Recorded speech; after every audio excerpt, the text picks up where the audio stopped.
Hello student, Happy's ক্লাসে তোমাদের স্বাগতম জানাই। আগের দিন আমরা পড়েছিলাম পূর্ণলতা চক্রবর্তীর লেখা ছেলেবেলার দিনগুলি গল্পের 10-এর দাগ পর্যন্ত আমরা পড়েছিলাম। আজকে আমরা 11-র দাগের প্রশ্নের উত্তরগুলো জানব। 11-র দাগ থেকে যতগুলি পরপর রয়েছে সেগুলো জানব।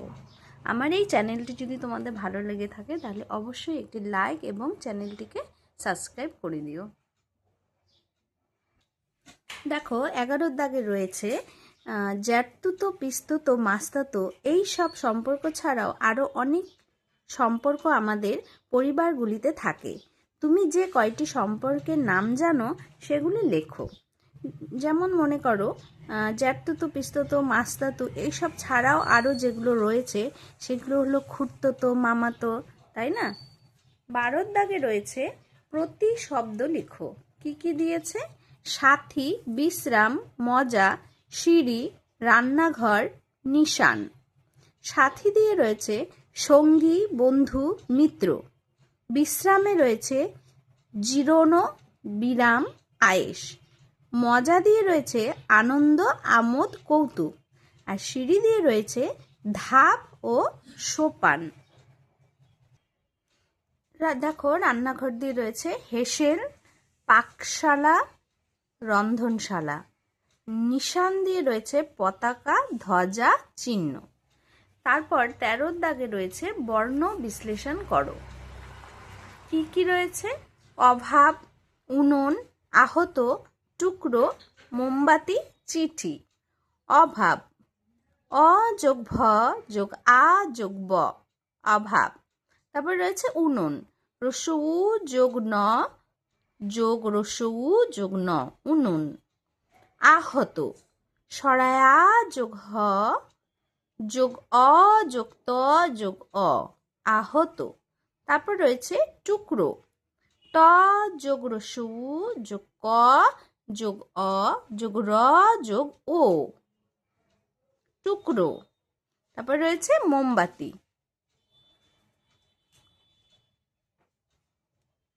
ম যোগ ও যোগ ম যোগ অ যোগ ব যোগ আ যোগ ত যোগ হ, মোমবাতি।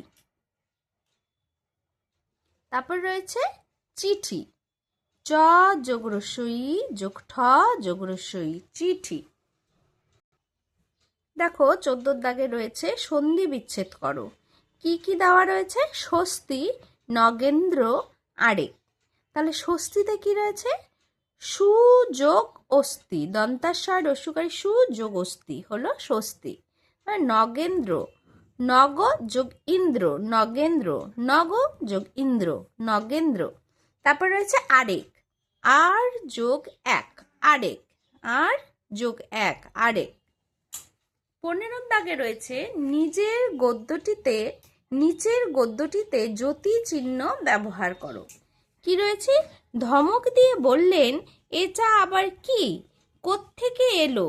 চাকর কাচুমাচু হয়ে বলল, আগে ছেলেরা কি যেন খেলা করছিল। দেখো তাহলে কি রয়েছে যতি চিহ্নগুলো?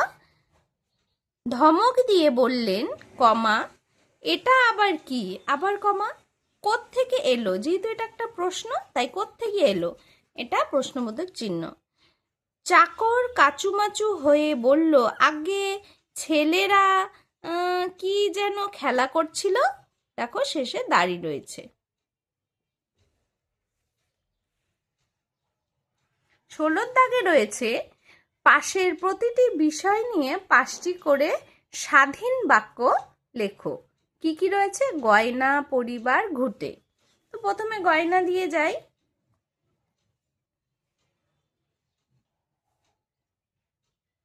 গয়না, গয়না সোনা, রূপো, মাটি ইত্যাদি নানান জিনিস দিয়ে তৈরি হয়। গয়না হাত, কান, গলা সহ শরীরের বিভিন্ন অঙ্গে পরা হয়। গয়না প্রধানত মেয়েরাই পরে, তবে এখন ছেলেরাও নানান ধরনের গয়না পরা শুরু করেছে। গয়না পরলে দেহের সৌন্দর্য বৃদ্ধি পায়। সোনার গয়না খুব দামি হওয়ায় সাবধানে রাখতে হয়। চোর, ডাকাত, ছিনতাইবাজরা অনেক সময়ই সোনার গয়না চুরি করে নেয়। দ্বিতীয়তে রয়েছে পরিবার। বাবা মা ভাই বোন ঠাকুমা দাদু এদের সবাইকে নিয়ে গড়ে ওঠে আমাদের পরিবার। আগেরকার দিনে একই পরিবারে জেঠু জেঠি কাকু কাকি সকলেই মিলে থাকতো। এই ধরনের পরিবারকে বলা হয় যৌথ পরিবার। তবে এখন যৌথ পরিবার প্রায় দেখা যায় না বললেই চলে। প্রত্যেক শিশুই পরিবারের কাছ থেকে প্রাথমিক শিক্ষা লাভ করে। প্রত্যেক পরিবারের সদস্যরা স্নেহ ভালোবাসার বাঁধনে একে অন্যের সঙ্গে বাঁধা থাকে। পরিবারই মানুষের নিরাপদ আশ্রয়। পরিবারই মানুষের নিরাপদ আশ্রয়। তারপর রয়েছে ঘুঁটে। ঘুঁটে গরুর গোবর শুকিয়ে ঘুঁটে তৈরি করা হয়। ঘুঁটে জ্বালানির কাজে ব্যবহার করা হয়। এখন শহরাঞ্চলে তো বটেই, গ্রামেও রান্নার কাজে গ্যাসের প্রচলন বেড়ে যাওয়ায় ঘুঁটের ব্যবহার কমে যাচ্ছে। তবে এখনো গ্রামের দিকে গেলে বাড়ির দেওয়ালে প্রাচীলের গায়ে সারি সারি ঘুঁটে দেখতে পাওয়া যায়। বাড়ির মেয়েরাই সাধারণত এই ঘুঁটে দেওয়ার কাজটি করে।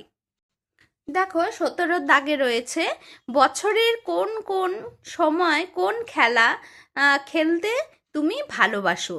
সেই অনুযায়ী একটি ছক দিয়েছে, সেই ছকটি পূরণ করতে হবে। বইতে দেওয়া রয়েছে গ্রীষ্মের সময়, বর্ষার সময়, শীতের সময় এবং বসন্তের সময়। দেখো তো আমরা এখন দেখে নিই যে কোন সময়ে কি কি খেলা খেলে সাধারণত মানুষ। দেখো এখানে দেওয়া রয়েছে গ্রীষ্মের সময় যেমন দাবা, ক্যারাম, তাস। গ্রীষ্মের সময় কেন এসব খেলা খেলা হয়? এগুলোকে বলে ইনডোর গেম। ইনডোর মানে ঘরের ভেতরে বসে যেসব খেলা খেলা হয়। বাইরে তো প্রচণ্ড গ্রীষ্মের দাবদাহ, গরমে মানুষ হুসফাস করে, তাই বাইরে তো বেশিক্ষণ থাকা যায় না।